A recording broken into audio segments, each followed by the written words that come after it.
네 번째 주일 주일날 예배를 다 같이 드리시겠습니다. 묵도하시겠습니다.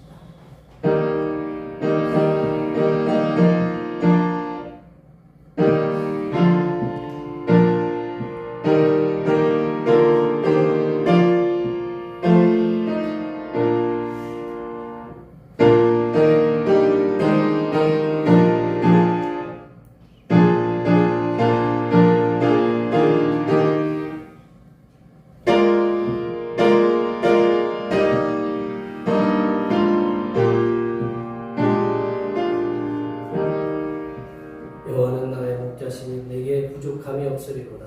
그가 나를 푸른 물밭에 누이시며 쉴 만한 물가로 인도하시는도다.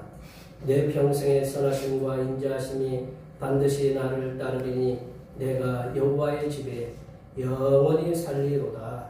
아멘. 우리의 목자가 되시는 하나님 아버지, 혼탁하고 유용하는 세상에서 갈등하며 힘겹게 사는 저희를 긍휼히 여겨 주시옵소서. 주님만이 내 앞길을 밝혀주실 빛이심을 알기에 오늘도 주님을 바라봅니다. 우리의 예배 가운데 임재하셔서 우리를 만나주시고 주님께서 예배에 놓으신 푸른 풀밭 맑은 시냇물가로 인도하여 주시옵소서. 거룩하신 예수님의 이름으로 기원하옵나이다.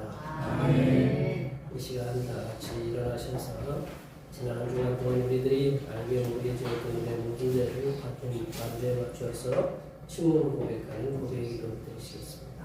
기도하시겠습니다.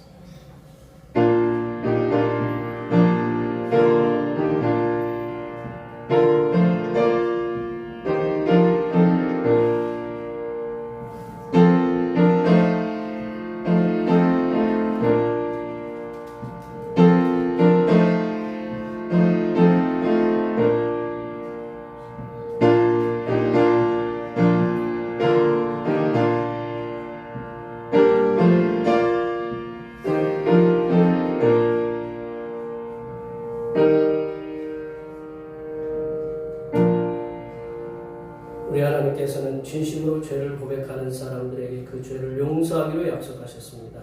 여호와께서 말씀하시되 오라 우리가 서로 변론하자. 너희의 죄가 주홍 같을지라도 눈과 같이 이어질 것이요 진홍같이 붉을지라도 양털같이 희게 되리라. 이 말씀에 의하여 우리의 죄가 용서받았음을 확신합니다. 찬송 2장 하시겠습니다. 찬송 2장입니다.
교동문 127번 사순절 네 번째입니다. 성시교동은 교동문 127번 사순절 네 번째입니다. 여호와를 자기 하나님으로 삼은 나라 곧 하나님의 기업으로 선택된 백성은 복이 있도다. 여호와께서 하늘에서 보호사 온 인생을 살피시며 곧 그가 거하시는 곳에서 세상의 모든 거민들을 보고 살피시는도다. 그는 그들 모두의 마음을 지시며 그들이 하는 일을 보고 살피시니라. 많은 군대로 구원 얻은 왕이 없으며 용사가 힘이 세어도 스스로 구원하지 못하는도다. 우리 영혼이 여호와를 바라며 그는 우리의 도움과 방패시로다. 우리의 마음이 그를 즐거워하며 우리가 그의 성호를 의지하였기 때문이로다. 여호와여 우리가 주의 바라는 대로 주의 인자하심을 우리에게 베푸소서. 아멘. 사도신경으로 우리 신앙을 하나님 앞에 고백하시겠습니다. 나는 전능하신 아버지 하나님 천지의 창조주를 믿습니다. 나는 그의 유일하신 아들 우리 주 예수 그리스도를 믿습니다.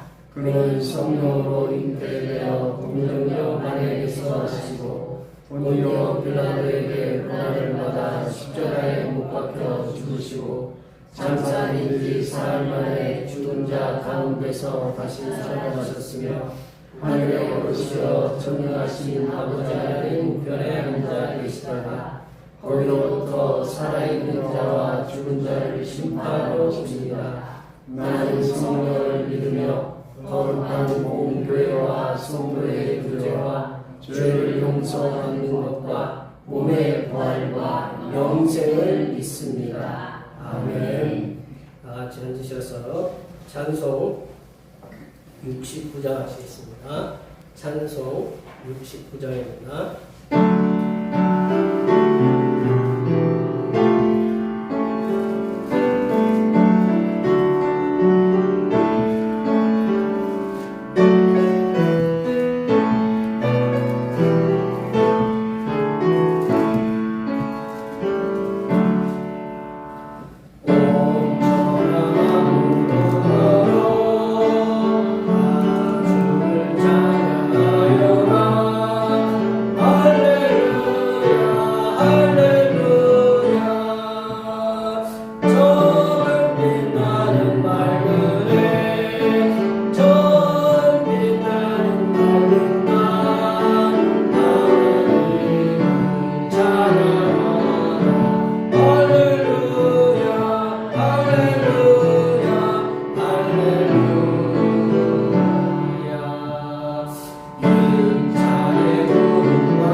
기도하시겠습니다.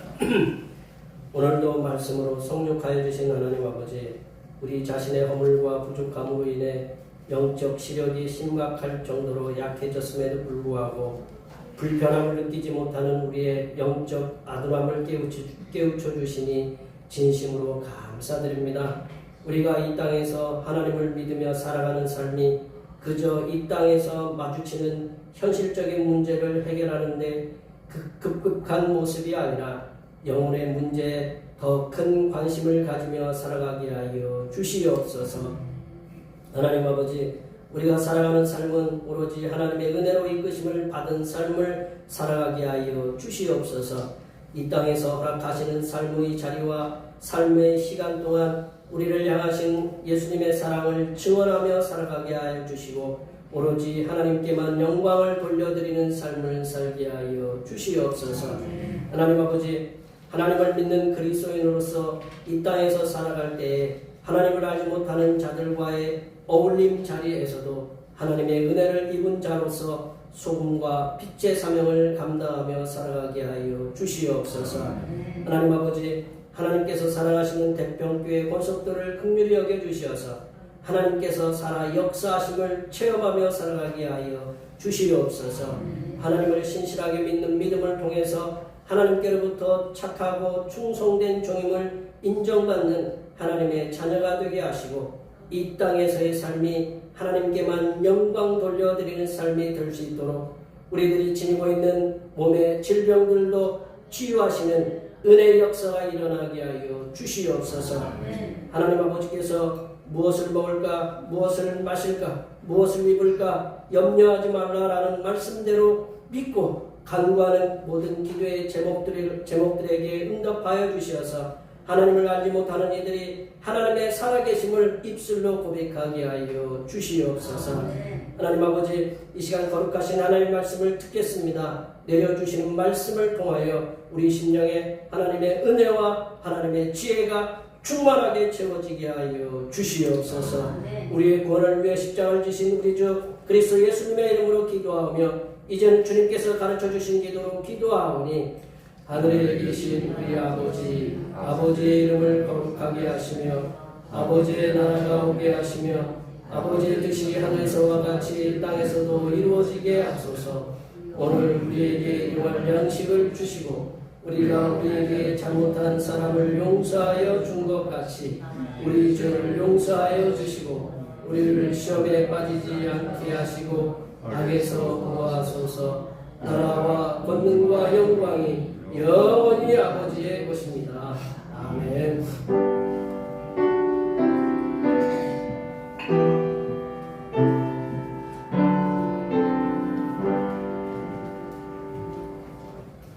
오늘 우리에게 주신 하나님의 말씀은 신약성경 요한복음 9장입니다. 9장 1절에서 7절 말씀 같습니다. 신약성경 160쪽에 있습니다. 160쪽에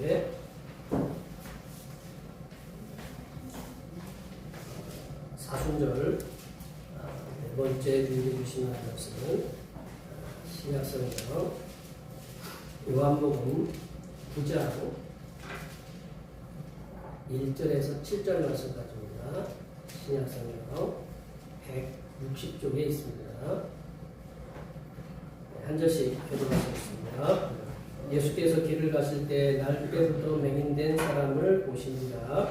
제자들이 물어이르되 라비여, 이 사람이 맹인으로 난 것이 누구의 죄로 인하나이까? 자기니까 이의 부모니까? 예수께서 대답하시되 이 사람이나 그의 부모의 죄로 인한 것이 아니라 그에게서 하나님이 하시는 일을 나타내고자 하심이라. 때가 아닌 나를 보내시니 우리가 해야 아니오리니 그때는 아무도 할 수 없느니라. 내가 세상에 있는 동안에는 세상의 빛이로라. 이 말씀을 하시고 땅에 침을 뱉어 진흙을 이겨 그의 눈에 바르시고 함께 보십니다. 이르시되 실로암 문에 가서 씻으라 하시니 실로암은 번역하면 보냄을 받았다는 뜻이라. 이에 가서 씻고 밝은 눈으로 왔더라. 아멘. 네, 오늘은 사순절 네 번째 주일입니다. 날마다 우리의 죄의 짐을 지시고 성도하는 함께 우리 죄사함의 은혜를 이용하시는 예수님께 항상 감사하시기 바랍니다. 매주일 찬양 예배는 권사님들과 여러분의 도움성 기도 1시에 드립니다. 마지막 주에 고난주와 특별 새벽 기도회가 있고 충주 우리 북시찰 사무회 모임이 오늘 저희 교회에서 4시 반에 있습니다. 위해서 기도해 주시면 감사드리고요. 지금 사순절을 지내고 있는데 우리를 위해서 고난당하신 믿음의 주님 되시는 예수님을 우리가 전하며 살게 하소서 위해서 기도해 주시고 주일날 예배 후에 점심 공동 식사가 있습니다.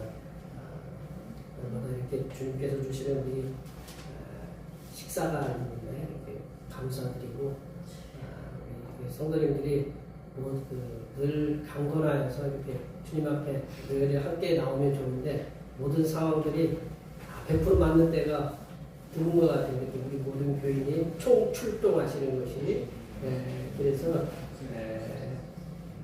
우리 성도님들이 이렇게 날마다 주님 앞에 나와서 예배 드릴 때마다 감사드리시고 앞에 옆에 뒤에 계신 분들 머리도 이렇게 한번 보셔서 머리가 바뀌었나 뭔가 바뀌셨나 제 머리 바뀌었구나 여기 계신 분들 머리 바뀌신 걸 보시라고 어떤 분은 눈빠마도 하시고 하시고 한 번씩 이렇게 봐주셔야 그게 같이 성도의 교제가 이루어지시거든요. 그래서 앞에 옆에 뒤에 계신 분들 오늘도 이렇게 함께 얼굴 뵙게 해주셔서 감사하는 마음으로 많이 축복해 주시기 바랍니다. 축복합니다.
제가 요즘 이렇게 생각만 해도 이렇게 응답이 되는 게 있구나라는 그런 걸 느꼈는데 이제 저 앞에 포장을 했잖아요, 그죠? 포장해서 들어왔는데 그 앞에 지금은 이제 풀이 없지만 좀 있으면 풀이 막 나요, 그죠? 풀이 막 나면 거기 예초기를 돌려야 되거든요. 예초기 돌리면 돌이 많이 있어요.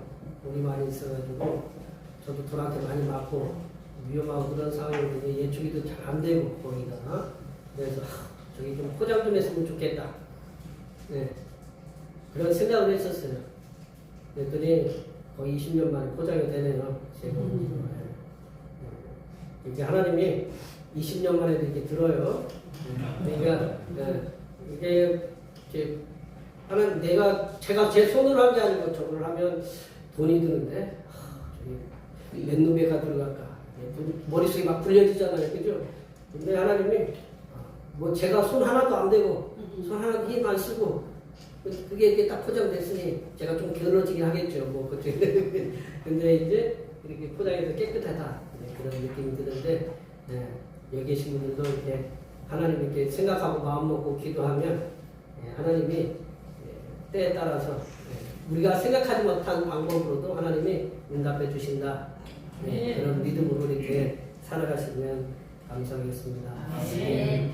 부부의 사랑의 결실로 태어나는 아이가 부모가 바라는 마음에는 건강한 아이를 이렇게 태어나는 것이 이게 애들이 부모한테 효도하는 거고 부모가 가장 마음 편한 가장 이렇게 하나님께 감사하는 마음인데 그게 건강하게 태어나는 거죠.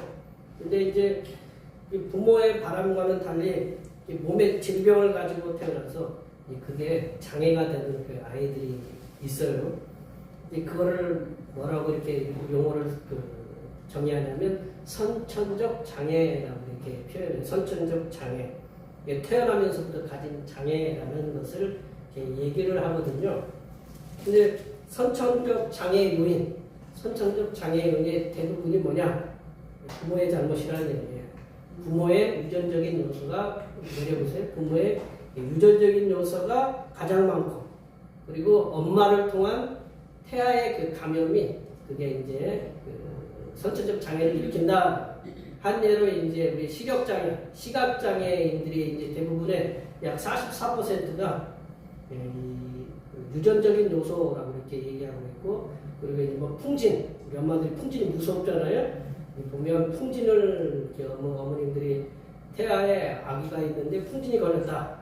그러면 그러면 안 되지만 애를 떼시더라고 보니까 애가 그만큼 어떤 위험한 요소에 있고 그리고 뭐 산소 부족이라든가 애가 태어나면서부터 뭐 어떤 장애 어떤 조건 때문에 이 선천적 장애를 가지고 태어난다라고 하는데 뭐 이제 저도 이제 인터넷에서 찾아보니까 연구 결과에 의하면 선천적 장애나 후천적이라는 게 태어나서 이제 얻는 장애를 얘기하는데 이 모두 정확한 이 시력장애에 대해서 규명을 하기는 어렵고 계속적으로 연구해야 된다라는 그런 것을 이렇게 봤습니다.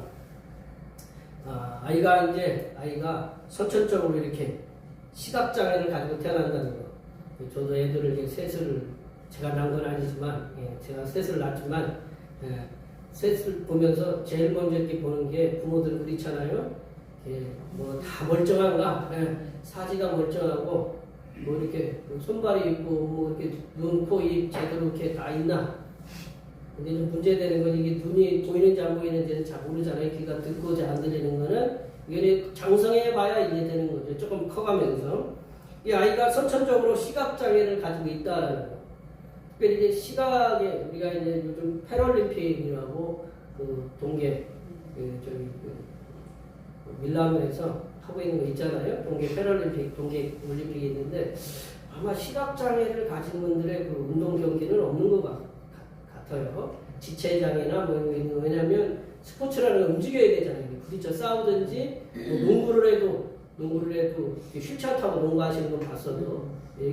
그래서 시각장애를 가지고 태어난다라는 것은 부모에게도 큰 고통이죠. 그죠? 큰 고통뿐만 아니라, 이 아이 자신에게도 이제 정상적인 삶을 살아갈 수 없다라는 그러한 좀 이렇게 소망이 없는 절망을 이렇게 주게 된다. 오늘 본문에서도 보면 태어나면서부터 시각장애를 가진 사람이 등장한다. 우리 1절 말씀에 보면 예수께서 길을 가시는데 태어나면서부터 맹인된, 죄송합니다. 성경에 이제 우리 개정원에서도 이제 우리 조금 더 번역된 새한글 성경에는 시각장애로 이렇게 나오는데 시각장애를 가진 사람, 맹인된 사람을 예수님께서 보셨다라는 거죠. 다른 사람 본 게 아니고 보통 시각장애를 알아볼 수 있는 건 뭐냐면 앉아서 뭐를 하고 있어요? 뭐 깡통이라든가 밥그릇 하나를 놓고 이렇게 있으면 뭔가 이제 눈을 떴는데 못 건다. 그러면 시각장애를 가졌는데 그분이 태어나면서부터 장애를 가졌다라고 이렇게 오늘 결론적으로 이렇게 얘기하고 있어요. 오늘 본문 속에서 전개되는 예수님께서 길을 가시는데 태어나면서부터 시각장애를 가진 사람을 만나게 되면서부터 오늘 사건이 발생이 된다는 거죠. 오늘 본문의 말씀을 원래 저희들이 읽어야 되는 게 1장부터 41절까지를 읽어야 돼요. 1절부터 41절까지 읽다 보면 다 시험에 들으시겠죠. 그죠? 목사님 설교를 언제 하고 이걸 다 읽으시나? 원래 본문이 그래요. 원래부터 오늘 1절부터 41절까지 한 대목에 그러나 중간에 제가 끊었어요.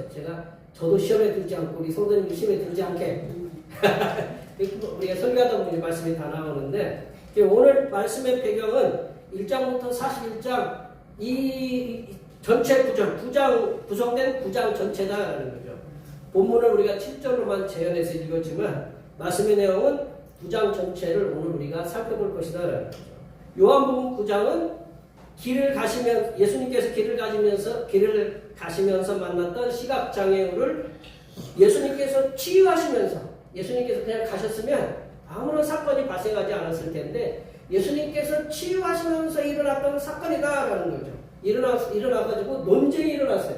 그 종교 지도자들과 이 시각장애우와 부모들과 그렇게 논쟁이 일어난 사건을 쭉 전개된 것을 갖다가 1절부터 41절까지 기록해 놓은 거다라는 거죠. 예수님께서는 시각장애를 치유하시면서 장애라는 게 이제 우리가 몸을 사용하기에 부족한 걸 이제 몸에 있는 장애도 이제 지체장애, 언어장애 이런 장애를 붙이지만 우리 마음에 있는 것도 마음에 그 장애를 가진 걸 뭐라고 그래요? 인격장애, 성격장애. 이게 특별한 장애라고 이렇게 하잖아요. 그러니까 우리가 장애가 많아요. 나중에 멀쩡하게 보여도 장애를 가진 사람이 많다는 거예요. 그래서 그 시각장애가 아니라 청각이라든가 언어장애라든가 지체장애를 고치시면서 이 하나님께서 장애를 통해서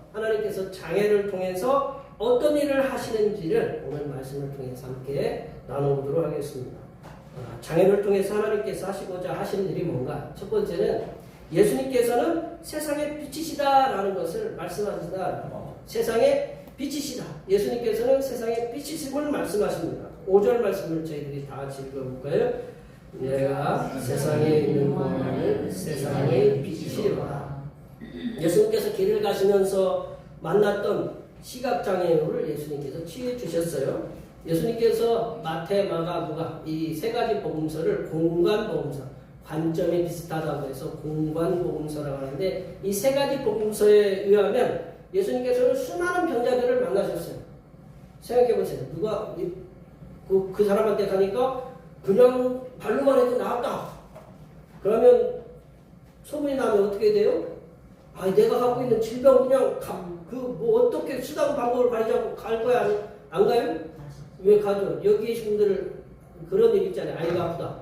근데 얘 병이 이상하다 그러면 이 병원도 가보고 저 병원도 가보고 막 가요 안 가요? 가죠. 왜? 고맙습니다. 막 가요. 병원 찾아서.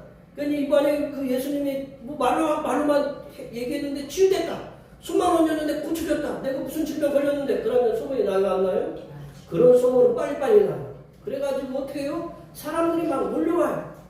수많은 사람들이 예수님한테 몰려와서 만났었어요. 그리고 치유해 주셨어요. 하지만 요한복음에서는요, 마태, 마가, 누가 복음에서는 수많은 사람들을 치유해 주셨다라는 그런 치유의 사역의 이야기들이 나오는데 요한복음에서는 예수님의 그 치유 사역이 지극히 제한적으로 많이 안 나온다라는 거예요. 찾아보니까 4장에 보면 거기 왕의 신하를 갖다가 치유하는 말씀이 이렇게 나오거든요. 4장에. 그리고 5장에 보면 그 베데스다 연못 38년 된 베데스 연못에 살던 연못에 있던 그 병자를 치유해 주신 사건이 나오고 또 한 가지 어떤 거냐면 우리가 다음 주에 이제 살펴볼 말씀이 있는데 예수님의 친구 나사로를 갖다가 살려내시는 사건이 나와요. 그리고 또 마지막으로 오늘 이 본문 시각장애우를 치유해준 사건 이렇게 드물게 이렇게 나온다라는 거죠. 예수님께서 이렇게 제한적으로 치유하시는 사역이 보도되고 있는 우리가 이 요한복음서에서 시각장애를 통해 시각장애가 치유함을 받았다. 그 부모에게는 어떤 거예요? 복이잖아요. 시각장애가 치유받고 자신에게도 공동체로 회복될 수 있고 얼마나 큰 기쁨이고 감사해요. 근데 그 시각장애를 치유를 받았는데 그 시각장애를 치유받은 그것이 이 종교 지도자들에게는 논쟁이 돼버리는 거예요. 논쟁. 왜 안식일에 고치느냐. 그러면서 이 논쟁이 되었는데 이 논쟁을 갖다가 길게 끌고 간 말씀이 오늘 본문이 유일하다라고 볼 수 있어요. 1절부터 41절까지 한 그 시각장애의 치유를 통해서 논쟁이 되었던 말씀을 길게 이끌어가는 것이 요한복음 9장의 말씀이 유일하다라고 이렇게 볼 수가 있습니다. 예수님께서 길에서 만난 시각장애를 가진 젊은이, 제가 이렇게 젊은이라고 했는데 그 영화, 그 외국 영화, 그 예수님을 복음서를 다룬 영화 초즌이라는 그 영화가 있는데 저도 이렇게 페이스북으로 이렇게 자주 뜨더라고요. 거기 이제 마침 오늘 본문에서 나오는 이 시각장애를 이렇게 만나서 예수님이 진흙에 이렇게 해서 발라서 이렇게 치유하시는 분이 보니까 내 나이 정도, 제 나이 정도 된 것 같아요. 머리가 이렇게 산발이 되고, 이 외국인들은 그렇잖아요. 근데 지금 보니까 이게 나이는 보도가 안 돼 있어요. 나이가 몇 살인지 안 나와 있어요. 이 사람이 젊은인지, 나이가 들었는지. 근데 그의 부모님이 계신 걸 보니까, 아직은 나이가 그렇게 많지는 않다. 이게 그렇게 짐작할 수가 있거든요. 그래서, 그 시각장애를 보면서 제자들도 같이 뒤를 따라보면서 이제 제자들이 물어본 거예요. 다른 사람들도 많이 있을 텐데 제자들이 물어본 거예요. 저 사람이 이렇게 시각장애를 갖고 태어난 것이 저 사람의 죄입니까? 아니면 그 사람의 부모의 죄입니까? 라고 이렇게 물어봐요. 그러니까 이 예수님께서 이 두 가지 전통, 그러니까 자신이 이제 어떻게 죄를 저질렀는지 태어나기 전에 죄를 저질렀다는 거예요. 그거는 하나님한테 가서 여쭤봐야 되고, 우리. 그리고 두 번째는 이제 부모의 죄 때문에 그 사람이 장애를 가지고 태어났다. 그럼 부모가 얼마나 죄책감이 많겠어요. 그래야 하는데. 네, 그렇죠. 그런데 예수님이 그 두 가지를 다 부인했어요. 그것이 아니다라는 거예요. 부모의 죄도 아니고 자신의 죄도 아니고 이것을 하나님께서 하시고자 하는 이 장애를 통해서 하나님께서 하시고자 하는 일을 나타내고자 이 아이에게 장애를 주셨다라고 이렇게 말씀하고 계신다는 그게 3절에 나온다는 거예요. 그래서 그렇게 손을 딱 그으셨어요. 그리고 이어서 예수님 당신께서는 뭐라고 소개하냐면 나는 세상의 빛이다라는 거예요. 우리가 이제 예수님께서 이렇게 우리 헬라어로 보면 에고에임이라는 걸 죄송합니다. 우리 신학을 하시는 분들이 그 유일하게 나는 뭐다라고 그 선포하는 것이 이 요한복음이 제일 많아요. 쉽게 얘기하면 나는 세상의 빛이다. 나는 선한 목자다. 그렇게 이렇게 표현한 분이 이렇게 제일 많은 데가 이제 요한복음인데 예수님은 당신이 세상의 빛이다라고 이렇게 선포하셨어요. 그래서 예수님께서는 세상의 빛으로 오셨어요. 빛이신 예수님께서는 시각장애를 통해서 시각장애인들에게는 뭐 낮이나 밤이나 다 똑같잖아요. 그래야 안 그래요? 그렇죠. 그러니까 그 장애는 그냥 무조건 어둠이다라는 거죠. 어둠. 예전에 제가 그런 말씀했잖아요. 시각장애를 가진 사람이 밤에 등불을 들고 다니는데 왜 또 당신은 왜 눈이 어두운데 등불을 들고 다니느냐? 나 때문에 들고 다니는 게 아니라 당신 때문에 들고 다닌다고. 당신 나한테 부딪히면 어떡하냐고. 쉽게 하면 이제 그런 일들이 이렇게 예화가 있지만 예수님께서는 세상의 빛으로 오셔서 빛이신 예수님께서는 시각장애를 통해서 어둠에 있던 젊음의 눈을 고쳐주심으로써 당신께서 세상의 빛이다라는 이 사람의 빛을 본 거 아니에요? 빛을 보셨죠. 세상의 빛이심을 말씀하고 계신다. 요즘은 이제 의료기술이 굉장히 좋아졌잖아요. 뭐 이제 로봇으로 이제 수술도 하고 혹시 저기 휴게소 같은데 고속도로 휴게소 같은데 가보시면 그 로봇가 라면 끓여주는 곳이 보셨어요? 네? 네, 가서 보세요. 이게 그 가보면 있어요. 네, 그 끓여주면 한번 먹어보세요. 네, 끓여줘요. 네, 로봇가 라면을 끓여줘요. 요즘은 의료기술과 의학 의료시설이 좋아서 옛날 같으면 시각장애를 가지고 이제 살 것을 지금은 그 질병들을 고쳐서 나이가 들어도 새로운 눈을 갖게 돼요. 우리 여기 계신 권사님도 백내장 수술하셨잖아요. 예, 옛날 같으면 어떻게 해요? 그냥 그 눈 갖고 그러다가 이제 돌아가시는 건데 상상도 못했는데 이제는 돈만 내면 그것도 눈도 이제 백내장도 이게 가격대가 있단 말이에요. 이게 돈 많은 사람들 이게 돈 좋은 걸로 하면 또 밝게 보인다라는 거죠. 새로운 눈을 얻을 수가 있게 된다는 거죠. 또한 시력이 좋지 않으면 이렇게 뭐를 쓰시면 돼요?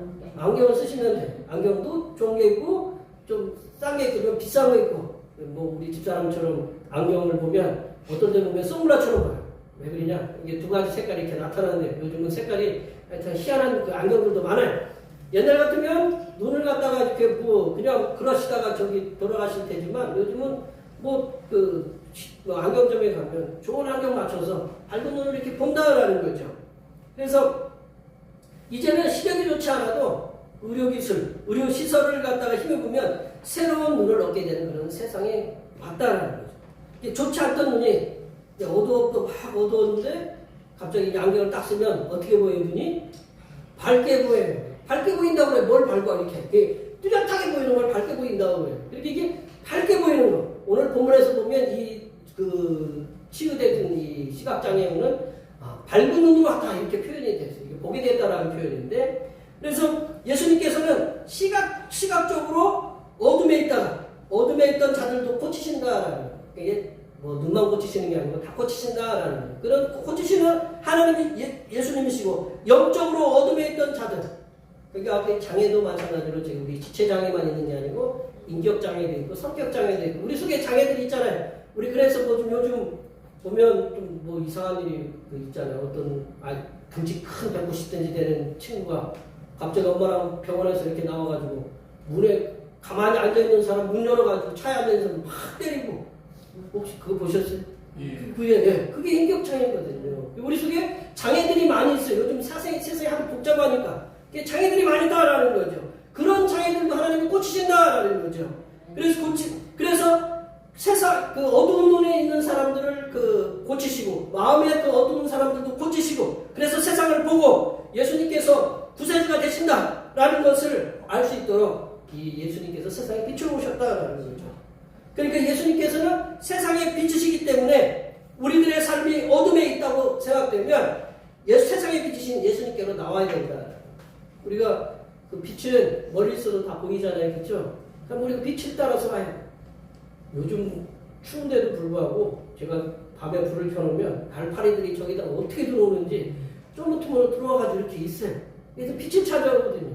우리들도 어둠에 대해 생각하면 빛이신 예수님께 찾아와야 된다는 생각이 어둡고 마음이 어둡고 몸이 어둡고 그 어둠에 있으면 그래서 빛은 예수님께로 찾아와서 예수님의 밝은 빛을 받아야 된다는 거죠. 밝은 빛을 받으셔서 몸도 회복되고 마음도 회복되고 우리의 정신건강도 회복되어서 기쁜 삶을 살아가시는 하나님의 복된 백성들이 되시기를 축원합니다. 두 번째로 예수님께서는 하나님으로부터 보내심을 받으신 자이심을 말씀하신다.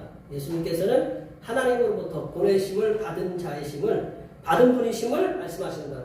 7절 말씀을 다 같이 읽어보겠습니다. 7절입니다. 이르시되 실로암 못에 가서 씻으라 하시니 실로암은 번역하면 보냄을 받았다는 뜻이라. 이에 가서 씻고 밝은 눈으로 왔다. 여기서 밝은 눈으로 왔다라는 것은 영어로 보면 NIV에 seeing이라고 해요. 이렇게 보게 되었다. 보는 눈으로 왔다라는 보는 눈으로. 예수님께서 복음서에서 가장 두드러진 사역이 뭐냐면 치유 사역이다. 여러 사역의 말씀을 가르치시고 복음을 전파하시는 사역도 있는데 그 중에 두드러진 사역 가운데 하나가 치유 사역이셨다라는 거죠. 예수님께서는 각종 질병을 치유하셨다라고 복음서들마다 공공연하게 이렇게 말씀하고 계십니다. 근데 예수님께서 치유 사역 가운데 치유의 방법은 어떻게 하시냐면 말씀으로 치유하시든지 먼 사람도 뭐 수로보니게 여인 같은 경우는 귀신 들렸는데 하도 이제 뭐 개들도 쉽게 얘기하면 개들도 그 주인의 땅에서 떨어진 상에서 떨어진 그 부스러기를 먹습니다. 그 개취급을 받으면서도 예수님께 딸의 치유를 왜 기대했더니 네 믿음이 네 딸을 보냈다. 그러니까 그 딸이 치유를 받으면 귀신에서 나갔어요. 예수님은 이렇게 말씀만 하셔도 되고 얼굴도 몰라요. 그 딸 얼굴 알아요? 몰라요? 몰라요. 근데도 치유하신다라는 거죠. 그리고 오면 무조건 치유해 주셨어요. 이렇게 지붕에서 이렇게 중풍병자를 내려도 예수님은 치유하셨다라는 거죠. 말로도 치유하시고 때로는 손을 얹어서 치유하셨다라는 거죠. 근데 간혹 특이한 방법으로 치유하시는 방법들이 등장한다라는 거죠. 마가복음 7장에 보면 이제 귀 먹고 말 더듬는 귀 먹은 귀를 갖다 우리 청각장애 있으면 당연히 언어 장애가 오잖아요. 그죠? 말을 못 들으니까. 예수님이 어떻게 치유하셨냐면 예수님이 예수님이 손에 이렇게 귀에 넣으셨어요. 잘 안 들리네. 이제 넣으셨어요. 넣고 그리고 침을 갖다 어디 받았느냐? 혀에다 받았다는 거예요. 우리 침에 또 뭐라고 하세요? 침은 그 당시에 침은 어떤 효과가 있냐면 치유의 효력이 있다 이렇게 믿었어요. 치유 효력이 있다. 그래서 귀에다 이렇게 귀를 막으시고 입에다가 이제 침을 뱉으셨어요. 그래서 그 귀도 치유되고 입도 말할 수 있는 그런 그 치유의 역사가 있었다라는 거죠. 또 마가복음 8장에 보면 이분이 예수님께서 이제 또 그 치유하시는 역사가 있었는데 그 시각장애인을 치유하실 때 예수님이 눈에 침을 뱉으셨어요. 눈에 침을 뱉으셨어요. 그랬더니 침을 뱉으시니까 뱉고 이제 보이느냐 그랬더니 나무 같은 것들이 막 걸어가는 거 보입니다. 덜 치유됐구나. 그래서 예수님이 다시 한번 안수해 주셨어요. 그래 안수하고 낫게 되는 두 번의 치유 과정을 통해서 이렇게 낫게 하셨어요. 근데 오늘 본문에서도 마찬가지로 예수님께서 어떻게 했어요? 그 진흙이 얼마큼 많이 있었는지 모르겠지만 침이 얼마나 예수님이 많으셨는지 모르겠지만 진흙이 막 이겨질 정도로 여기 계신 분들이 진흙에다가 이렇게 이길 정도로 침이 많아요? 뭐야? 얘가는 침을 갖다 못 뱉잖아요. 침을 갖다 뱉어서 이겼어요. 이겨가지고 눈에 이렇게 발랐어요. 뭐 예수님이 그냥 만져서 치유하시면 되는데 왜 그러시느냐? 나중에 저도 가서 물어볼게요. 저도 잘 몰라요. 치유해서 딱 만졌어요. 그래서 그리고 어떻게 하라고 그랬어요? 거기서 낫다고 얘기했어요? 어떻게 하라고 그랬어요? 실로암 곳에 가서 실로암 노래 잘 불러야 안 불러요? 네, 그때 군대 가면 군대 뭐죠? 그 훈련 받는 데를 뭐라고 그러죠? 훈련소에 가면 이 실로암 노래가 얼마나 이게 어두운 실로암 보내심을 받았다는 뜻이잖아요. 그래서 실로암 못에 가서 히스기야 시대 때 만들어졌던 실로암 못 지금도 있거든요. 실로암 못에 가서 씻으라고 그랬어요. 그냥 낚이기만 하면 되는데. 그래서 이 사람이 어떻게 갔겠어요? 더듬더듬 찾아갔겠죠, 그죠? 거기서 얼마나 멀겠어요? 우리가 여기서 화장실 가는데 좀 다리가 불편해서 그렇지 금방 가요, 안 가요? 여기서 저 화장실 가는데 금방 가죠. 이분이 화장실 시각장애인들 화장실 가려면 어떻게 해야 돼요?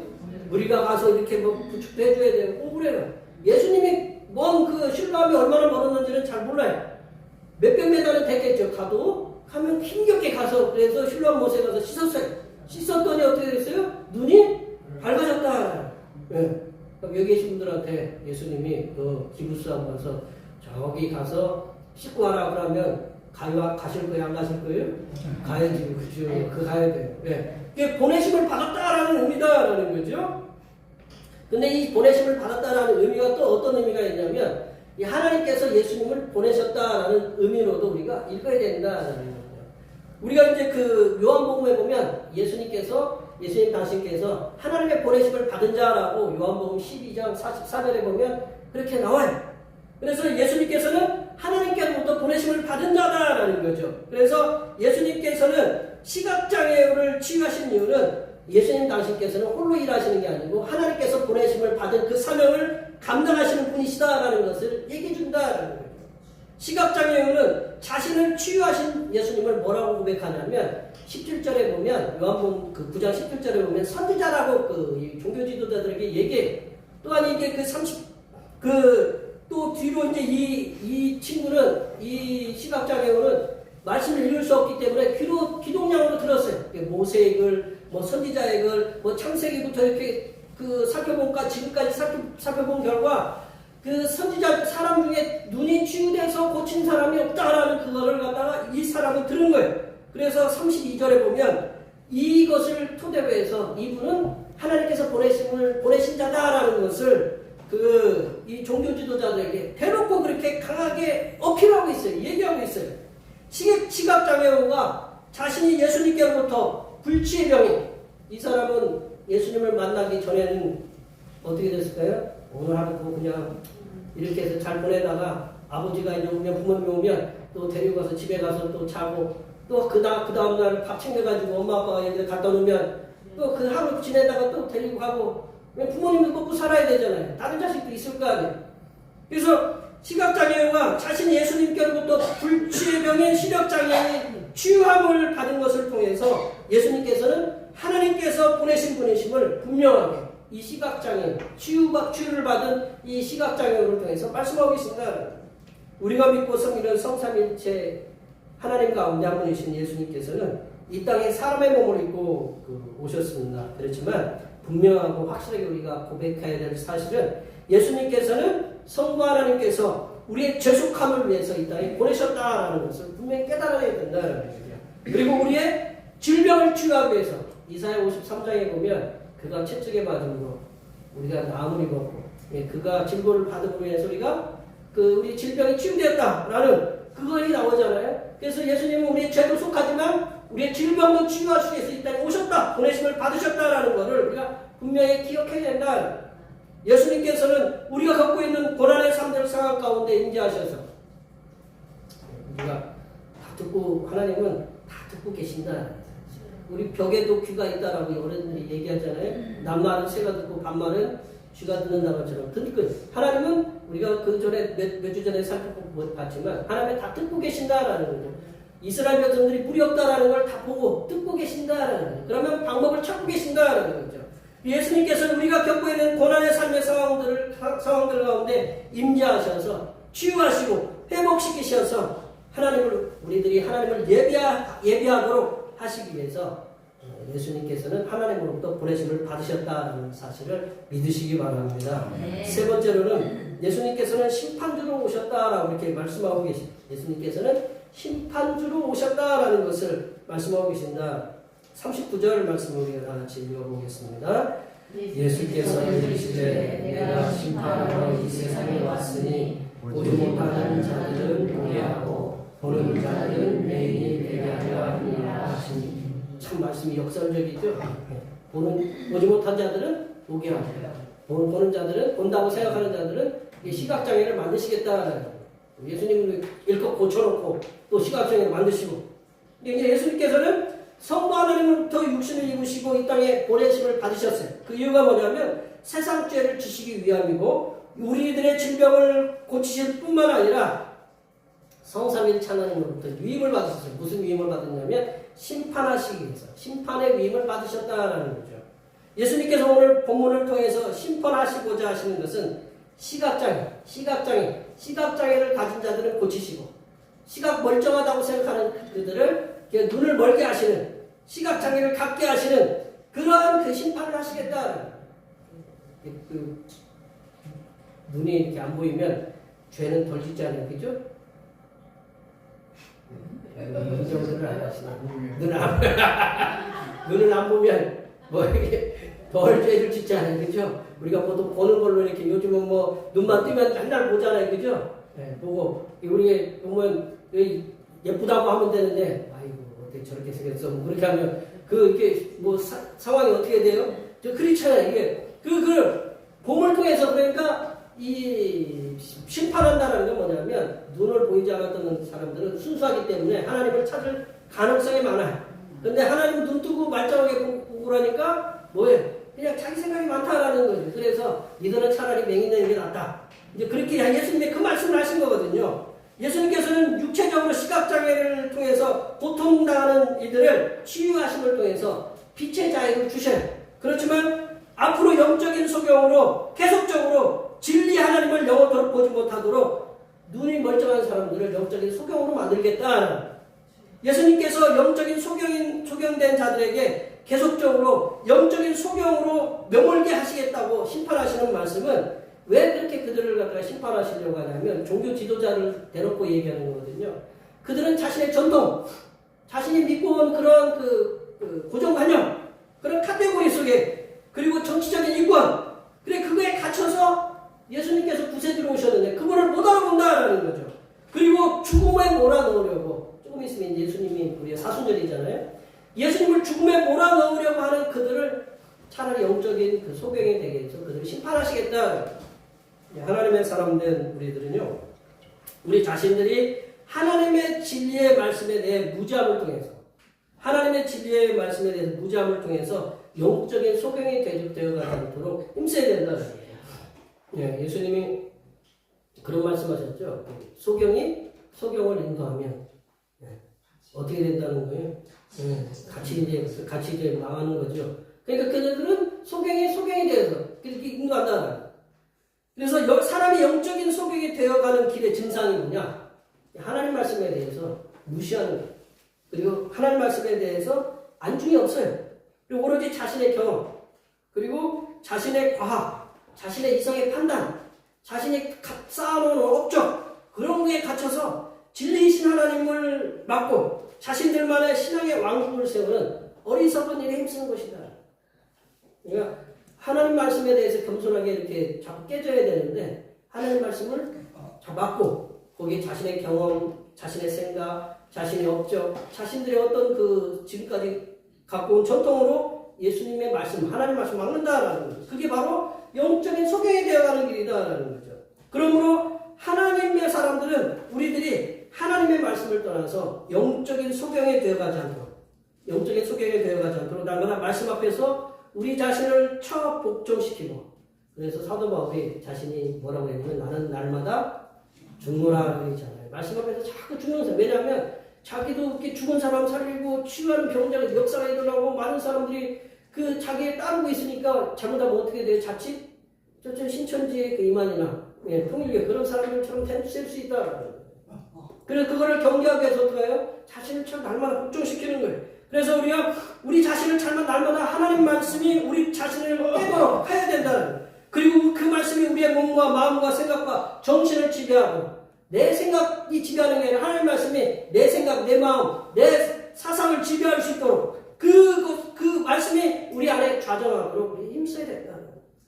성삼일체 하나님께 주신 66권의 그 말씀대로 살아갈 때 하나님, 우리들은 성삼일체 하나님께서 내려주시는 그런 심판, 영적인 소경에서 우리가 벗어나서 밝은 눈으로 성삼일체 하나님 말씀에 순종하고 그 말씀 그대로 하나님의 말을 전파하는 그 건강한 일꾼으로, 하나님의 건강한 일꾼으로 서게 된다는 말씀을 정리하면요, 하나님께서는 장애를 통해서 하나님의 일을, 우리에게 어려움을 주셔서 하나님의 일을 이렇게 보여주시는데, 그 예수님께서는 세상의 빛이시라는 것, 그리고 예수님께서는 하나님께서 보내심을 받은 자라는 것, 그리고 예수님께서는 세상의 심판주로 오셨다라는 것을 알게 하시면서 우리에게 어려움과 장애를 준다라는 것.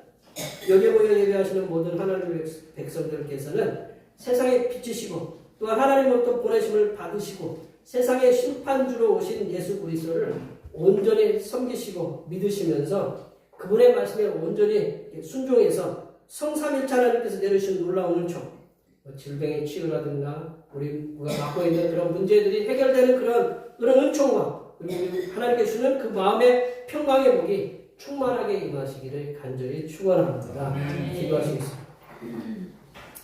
하나님 아버지, 세상의 빛이시며 하나님의 보내심을 받으시고 세상의 심판주로 오신 예수 그리스도만을 섬기며 살아가게 하여 주시옵소서.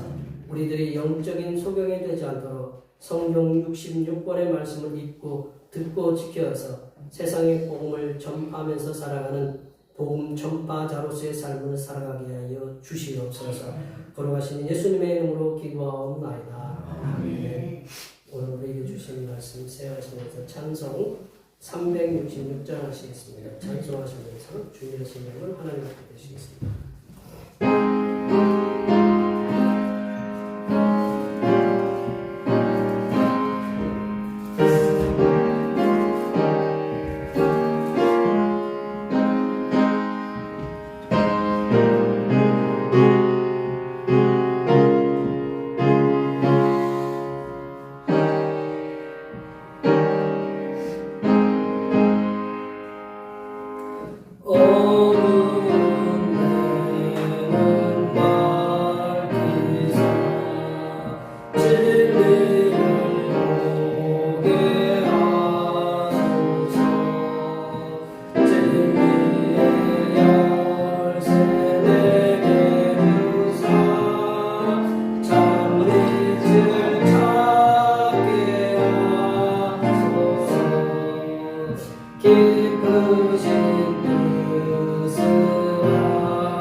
기도하신 하나님 아버지, 저희에게 넘치도록 주신 은혜를 따라 하나님 아버지께 몸과 물질을 드릴 수 있도록 하시니 감사를 드립니다. 이 몸을 주셨으니 이 몸을 받으시사 주님의 일꾼으로 헌신하는 자녀 되게 하옵소서. 또한 예물을 주셨으니 이 예물을 기쁘게 받으시사 거룩한 하나님의 나라를 위해 사용되게 하여 주시옵소서. 하나님 아버지, 내일 일을 알지 못하는 세상 속에서 내일 일을 염려하는 자녀들에게 일용할 양식을 얻으며 살아갈 수 있도록 삶의 터전과 일을 할 수 있는 장소를 허락하여 주시니 감사드립니다. 그 삶의 터전에서 지난 한 달 동안 열심히 일하고 수고하여 얻은 소득의 열의 하나를 드립니다. 거룩하신 하나님께서 기쁘게 받으시사 오늘도 복을 내려주시고 내일도 장래에도 지켜주시고 사람이 측량할 수 없는 복을 내려주셔서 많은 사람들에게 복을 나눠주는 복의 근원이 되는 하나님의 자녀들이 되게 은혜 내려 주시옵소서. 하나님 아버지, 일용할 양식을 주심에 감사하여 감사의 물을 드립니다. 건강을 주심에 감사하여 감사의 물을 드립니다. 이렇게 여러 가지 모양으로 감사의 예물을 하나님께 드리오니 발을 딛고 이 땅에 살아가면서 감사는 더욱 풍성하게 하시고 문제는 해결되어 없어지는 은혜가 임하게 하여 주시옵소서. 하나님 아버지, 오늘도 한결같은 마음으로 주님 앞에 주일 헌금을 드립니다. 이 한 주간도 주님께서 선하게 베풀어 주시는 사랑하심과 은총의 역사 가운데 복된 길로 인도하여 주시옵소서. 이 땅의 영혼권을 위해서 선교헌금을 드립니다. 대평교회의 영혼을 구원으로 인도하는 역사가 이 지역을 넘어 세계로 확장되는 은혜가 있게 하시고 바친 손길들의 삶이 더 풍성하게 선교하는 은혜가 임하도록 물질의 복을 충만하게 부어 주시옵소서. 하나님 아버지, 주님의 몸된 교회를 위하여 헌신하고 봉사하는 손길들의 수고를 기억하여 주시사 하늘로부터 내려주신 은혜가 충만하게 임하게 도와 주시옵소서. 차량 봉사로, 주방 봉사로, 헌금위원으로, 재정위원으로, 안내위원으로, 교회 청소로, 그 밖에 남모르게 주님을 위해 수고하는 여러 손길들 위해 땅에서 하나님께서 보여주시는 새로운 비전과 꿈들을 보게 하시고 이 땅에서 바라고 소원하는 모든 기도의 제목들이 다 응답받는 역사가 일어나게 하여 주시옵소서. 거룩하신 예수님의 이름으로 기도하옵나이다. 아멘.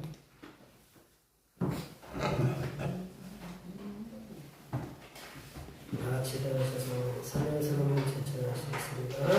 대평교회 사명선언은 대평교회의 사명은 하나님께서 우리와 함께 하시는 절대 믿음과 우리 가족을 사랑으로 응원하여 주심과 교회를 공시켜 주심을 비전 삼아 지역과 나라와 세계의 소금과 빛의 사명을 감당하는 것입니다. 믿음으로 하나님을 기쁘시게. 아멘. 사랑의 능력을 나타내는 교회 보제처를 하시겠습니다. 용서를 통한 사랑의 능력을 세상에 나타내는 교회의 자. 결단의 찬송 92장 하시겠습니다.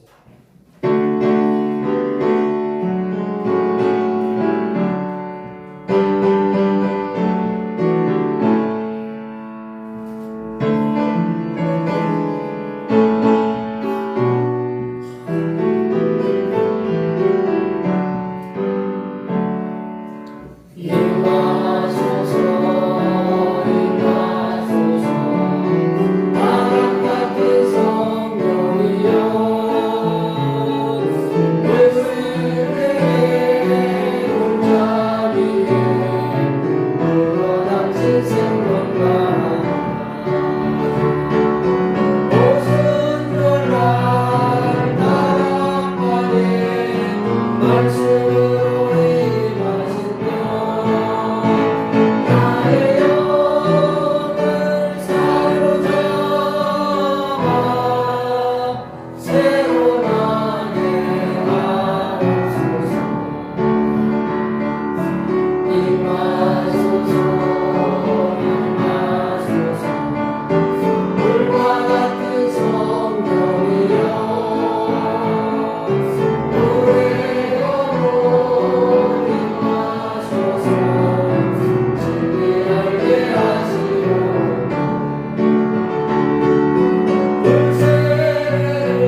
성부 하나님께서 하시고자 하시는 일을 보여주시는 우리 주님 예수 그리스도의 은혜와 육신의 질병을 고쳐주시사 새로운 삶을 허락하여 주시는 하나님 아버지의 무한하신 사랑하심과 육신의 장애의 치유를 통해서 하나님께서 하시는 일을 알도록 깨닫도록 도우시는 보혜사 성령 하나님의 교통하심과 교제하심과 위로 충만하게 하시니 불가능한 삶의 상황을 전능하신 능력으로 바꾸시사 새로운 삶을 허락하시는 성삼일체 하나님만을 섬기며 살아가기로 다짐하는 여기 모인 모든 주님의 백성들 위해와 그들의 가정과 건강과 직장과 사업과 학업 위에와 우리의 모든 농사들과 모든 계획들 위에와 흩어져 있는 모든 자녀 손들 위에와 이 자리에 함께하지 못한 모든 태평교회 권속들 머리머리 위에와 이 나라의 중동 전쟁으로 인한 기름값 폭등으로